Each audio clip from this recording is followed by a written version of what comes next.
একটা মেয়ের বাসা ভাঙচুর হইতেছে, মানে মানে কি জানি নাম, ওই যে প্রীতি টিকটক করে। হ্যাঁ, ওরে ওরে টাকা পাঠাইছে বিকাশে।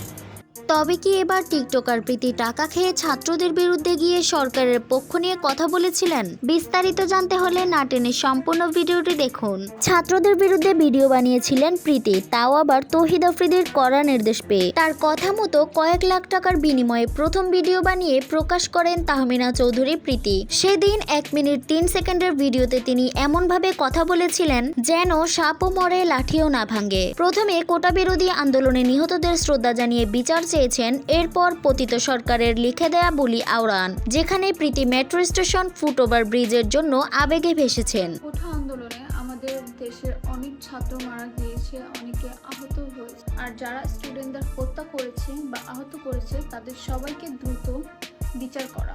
আমাদের দেশের বিভিন্ন জায়গায় আমাদের অনেক সম্পদ নষ্ট হয়েছে। তবে এসব ভিডিও দেখার পর নেটিজেনরা অনেক বেশি ক্ষেপে গেলেন প্রীতির উপর, যার ফলে শেখ হাসিনা দেশ থেকে পালিয়ে যাওয়ার পরপরই প্রীতির বাড়িতেই প্রথম হামলা ঘটে, যার ভিডিও তিনি নিজেই প্রকাশ করেন এবং তিনি বলেন তার বাড়িতে নাকি বিনা কারণেই ছাত্ররা হামলা করছে।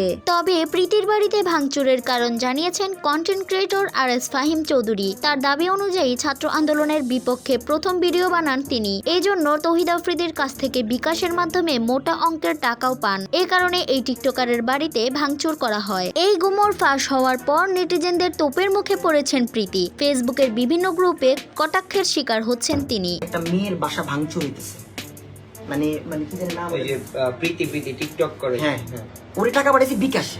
ওই ফার্স্ট ভিডিও আপলোড দিচ্ছে ওই জায়গায়, ওই জন্যই ওর বাসাটা ভাঙচুর হয়েছে। তবে এরই মধ্যে খুবই চাঞ্চল্যকর একটি তথ্য প্রকাশ পেয়েছে, যেখানে RS ফাহিম চৌধুরী নিজের ভেরিফাইড অ্যাকাউন্টে গতকালই একটি পোস্ট দেওয়া হচ্ছে, যেখানে তিনি বলেছেন প্রীতি নাকি টাকা নেয়নি, তার বাবা একজন আওয়ামী লীগের লিডার ছিল, তাই জন্যই নাকি প্রীতির বাড়িতে হামলা করা হয়। আসলে এই জিনিসটা একটু রং, কারণ আমি এই ভিডিওতে বলে ফেলছিলাম, আর ওই টাকা সে নেয় নাই, তার বাবা একটা পলিটিক্যাল লিডার ছিল, দ্যাটস ওয়াই ওই হিসাবে ওর বাসায় হামলাটা হয়েছে।